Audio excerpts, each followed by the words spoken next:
السلام عليكم ورحمة الله تعالى وبركاته المتابعين والمتابعات فيما كنتو. كنتمنى دائما فيديوهاتنا يلقاوكم في اتم الصحة والعافية. اللي عنده صباح الخير واللي عنده مساء الخير عليكم كاملين فيما كنتو داخل وخارج الوطن. رجعت لكم فيديو جديد. ما كنتش عاوتاني اليوم باغا ندير فيديو، قلت حتى الغدا الا كانت شي حاجة كتستحق، لانني ناوية ما نهضرش في التفاهة. كنقولها وغنعاودها، هذا هو سبب التوقف ديالي. قلت نوقف ما نتكلمش على التفاهه، لانني بطريقه غير مباشره انا وغيري كنساهموا في الانتشار ديال التفاهه وشغل الناس بالتفاهه. يعني هاد المتفرجين والمتابعين اللي كيتابعوا هاد الاسره اللي مشوهه هي وطبعا الوليدات ديالها، حيت هاد الاسره هذه راه هي ماشي غير اسره، راه هي عائله في الحقيقه. كلهم عندهم قنوات، يعني اكثر من 6 قنوات على ما اعتقد. كلها كتدور في نفس الفلك ديال التفاهه والمشاكل وقله الحياه وقله الاعراض. فإلا دزنا حتى حنا القنوات المنتقده نسلطوا الاضواء عليهم في كل خرجاتهم، في كل دخله وفي كل خرجه، راه ما غاديش نساليو. بالتالي كنشغلوا الناس اكثر واكثر بهم. ماشي هما المستفيدين الوحيدين، بل الناس هما الخسرانين. ما نشوفوش انهم هما غيستافدوا، ولكن اللي كيهمنا الناس ما يخسروش وقتهم في التفاهه. لهذا فكرت مزيان وقلت وقيله انا وبزاف ديال الناس كنساهموا في اننا كنشغلوا الناس ايضا بهذه التفاهه هذه. ولكن كاينه بعض الامور اللي هي بالرغم انها تافهه ولكن خصنا نوقفوا لها. لهذا قررت ان الفيديوهات ديالي من هذا القبيل وفي هذا الموضوع هذا غتكون قليله. يعني ماشي بالضروره كل نهار نخرج بفيديو في هذا الموضوع، يمكن ندير موضوع اخر او اي حاجه اخرى. ولكن الموضوع اليوم مهم، كيف ما الموضوع ديال البارح كان مهم في الرد على هذيك الشنيتيكا وهذيك السريعه اللي شتها معتزه بالاسم ديالها. ما كيحضرنيش الاسم ديال السريعه زعما، وانه يتداول والناس كلهم كيتكلموا عليها وكيديروها في العناوين وهي فرحانه انها خدات واحد الشهره واخا بهذا الشيء اللي دارته. المهم ما كيحضرنيش واحد حديث وهي بحال قصه ديال واحد دار واحد الشيء منكر. هو انه على ما اعتقد اعزكم الله، راه دخل بغى يمشي يدير قضاء الحاجه ديالو ولا شي حاجه بحال هكا في بئر زمزم. وباللي شدوه، يعني بغاو يسولوه علاش، قال بغيت الناس يذكروني ولو انهم يلعنوني، يعني ما كيهمنيش. انا الا تذكرت الحديث بالضبط نديرو لكم في اول تعليق، او لا زعما كيفاش تقلبوا عليه باش تاكدوا منه غادي ندير لكم في اول تعليق. غنبحث عليه. فقال لهم انا ما كرهتش الناس يبداو يذكروني، يعني من بعد ما نموت ونولي مشهور واخا غير باللعن، يعني تلعنوني ماشي مشكله. نفس الشيء بالنسبه للسريعه، فرحانه انها الناس كاملين كيتكلموا عليها، ما كيهمهاش اشنو كيقولوا عليها، ما كيهمهاش واش كيسبوها، ما كيهمهاش انها مشهوره بالغوص، ما كيهمهاش انها اول وحده كت كت كت كتفرش اللباس الداخلي ديالها وما تحته على العلن، وهي انسانه محصنه ومتزوجه ومن المفروض في واحد السن اللي زعما ما يتغفرش ليها بحال هذا الاستهتار هذا. المهم ما كيهمش هي بالنسبه ليها هادشي كله، المهم انها تكسب المال. هذا هو اللي كيبان ليا الشيء الوحيد اللي كتداوي به هاد جرح الكرامه، او لربما هي ما عندهاش كرامه بالاساس. المهم خليونا من هاد المخموجه، حنا فعلا غنتكلموا على الخرجه ديالها اليوم. ولكن في الحقيقه بغيت نقول لكم واحد المساله.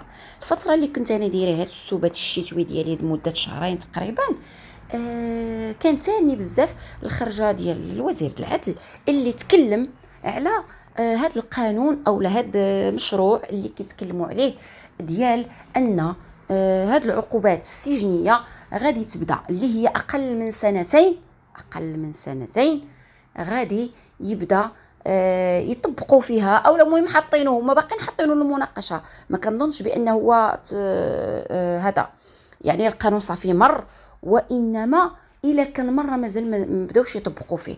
خلينا نتكلموا فيه. قال لك يا سيدي من اجل هذا الاكتظاظ اللي كاين وحفظ كرامه يعني المسجون، ونظرا ان المعظم قال لك اكثر من 50% ديال المسجونين الساكنه السجنيه ما كيتجاوزش يعني الاحكام عليهم سنتين. اذا حنا الا بدينا نخفضوا يعني من الاستيعاب ديالهم، يعني نعوضوا هذيك العقوبات السجنيه بعقوبات بديله، يكون افضل.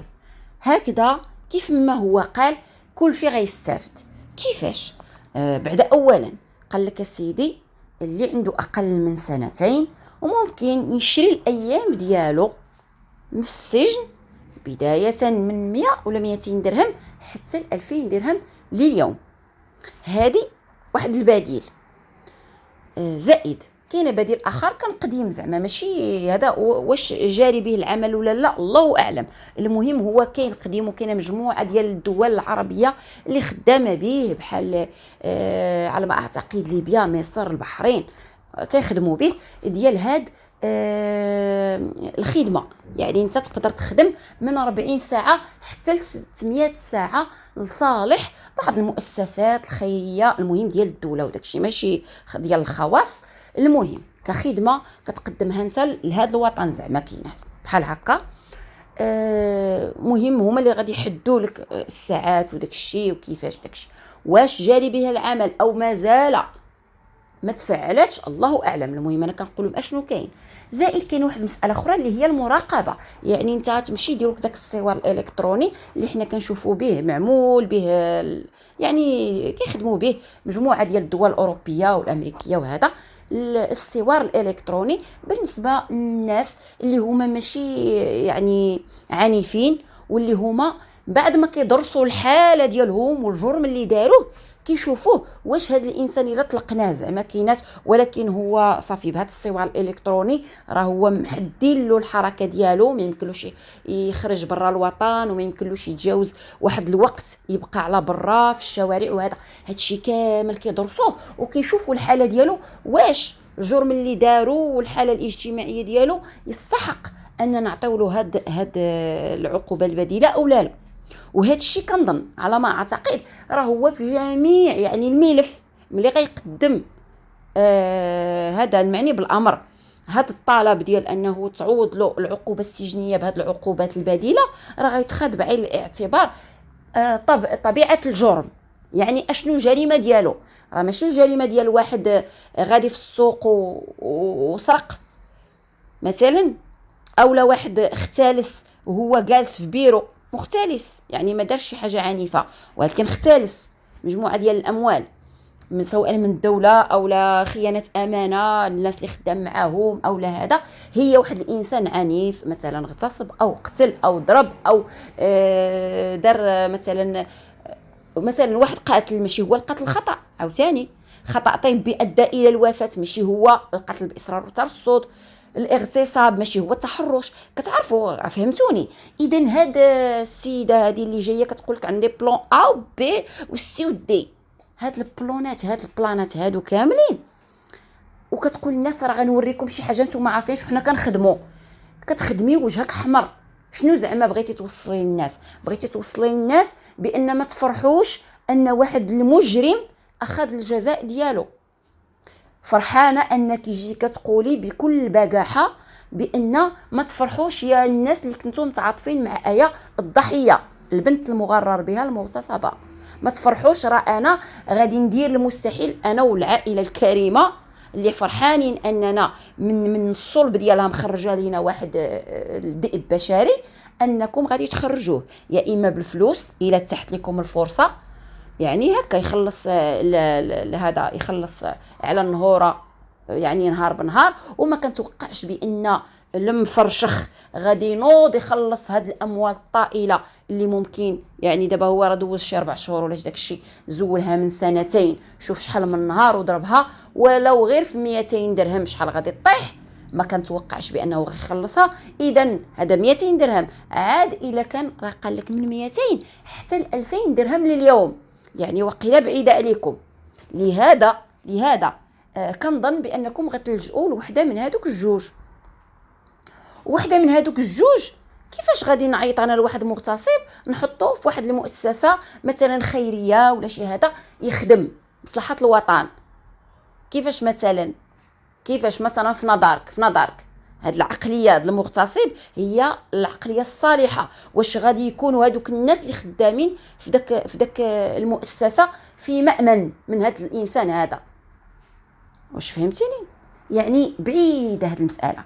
اما المساله ديال الحبس البديل اللي هو الصور الالكتروني، هذاك وي، هذيك نقدر نقولها لك يقدر، ولكن انا ما عرفاش واش بدا العمل بها في المغرب او لا مازال داك الشيء غير مجرد مشروع مازال ما تفعلش، الله اعلم. اذا انا من وجهه نظري هاد السيده هذه غير كتبرد على خاطرها. المشروع الاخر ديال هذه اللي تكلم عليها وهبي يلا مؤخرا مازال حديث ومازال ما تفعلش ومازال ما بداش الخدمه به. هذه ديال من 200 او 100 درهم حتى 2000 درهم على كل يوم، راه ماشي على شهر، على كل يوم. وما يقدرش عليها المفرشخ وما يسخاش يحطها ومستحيل يحطها. هذه الاولى. اما اذا كان على الخدمه ديال من 40 ساعه حتى ل 600 ساعه، فما كنتوقعش بان اللجنه اللي ممكن تناقش الدوسي ديال هذا السيد هذا وهو مغتصب وبالعنف، المهم لان كاين العنف وكاين من غير العنف، هذا الانسان هذا الدوسي ديالو يقدر يسمح للناس يوافقوا ليه انه يخرج يخدم معاهم وهو مغتصب، ما خداش مازال جزاؤه باش يتربى، باش عاد نقدروا نخرجوه للمجتمع ويتندم. راه من بعد ما ياخذ الجزاء ديالو ويدوز سنتين، يا ربي ملي يخرج مربي ويندمج في المجتمع ويبقى المجتمع كيشوف فيه بدون حذر. يا ربي هذا إيداء تاب لله، وخرج بواحد يعني بفكر جديد، ومن خلال التصرفات ديالو الناس ثقوا فيه، يعني يقدر يسترجع ثقة المجتمع القريب منه ليه اللي كيعرفوا. خلينا من الناس اللي ما كيعرفوش، راه غادي يكون بالنسبه لهم مجهول، غادي معاهم في طوبيس ولا كيشري من عند بقال ما عرفوش، هذاك راه كيثق فيه لانه ما كيعرفوش. خلينا من الناس اللي كيعرفوه وعارفينه بانه مغتصب. الى اي حد هو يقدر يخدم على نفسه باش يعطي الصوره الجيده على نفسه ويسوق ليها واحد المده من الزمن تيثقوا فيه. عاد بالاحرى انت مازال حتى ما دوزتي هاد يعني هاد السنتين ديالك، يعني زعما من المفروض انك تربيتي وتعاقبتي، غادي نخرجوك باش تبرع علينا بواحد الخدمات ديالك واحد مده معينه واحد السوايع معينين ونعفيو عليك وتخرج.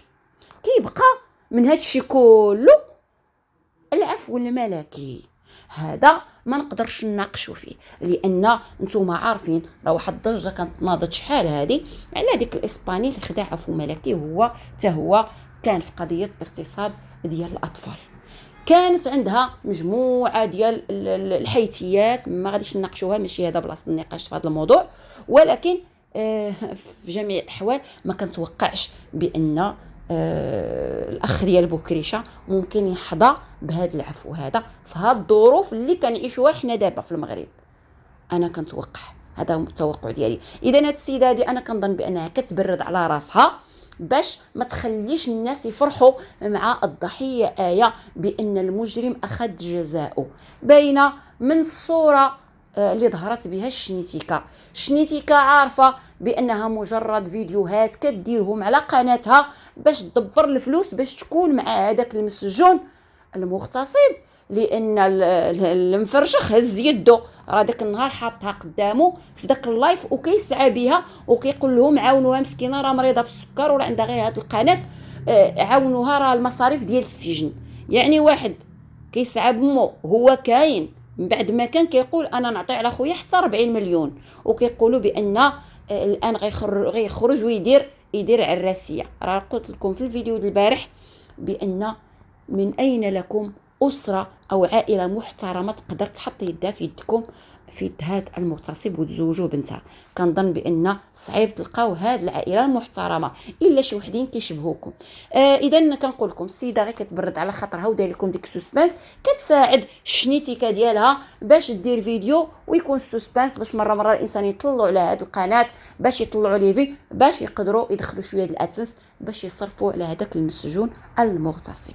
الى هنا غينتهي هذا الفيديو. كنتمنى انكم تقسموا الاراء ديالكم في التعاليق، دائما كنتظرها بشغف، نجاوب على اللي قديت عليه ان شاء الله بحول الله، خصوصا اذا كان شي واحد ما فهمش شي نقطه معينه او عنده اعتراض على شي نقطه، نقدروا كاع نديروا فيديو ونعاودوا نتكلموا في هذا الموضوع هذا. يعني المواضيع اللي غادي يكونوا فيديوهات اللي يكونوا في هذه القناه هذه ان شاء الله بحول الله ينصبوا على المسائل المهمه، ماشي على الخرجات ديالهم كامله، وماشي كيفاش لبست ولا كيفاش تحركت ولا كيفاش دارت الاخرى عكرات، الا لانني ما غاديش نكون وحده من المساهمين في نشر التفاهه والهاء الناس على الامور اللي كنعيشوها واللي جايه في الطريق واللي خطيره جدا، ربما نبداو نتكلموا فيها في المستقبل القريب. الى اللقاء، شكرا لكم على الاستماع.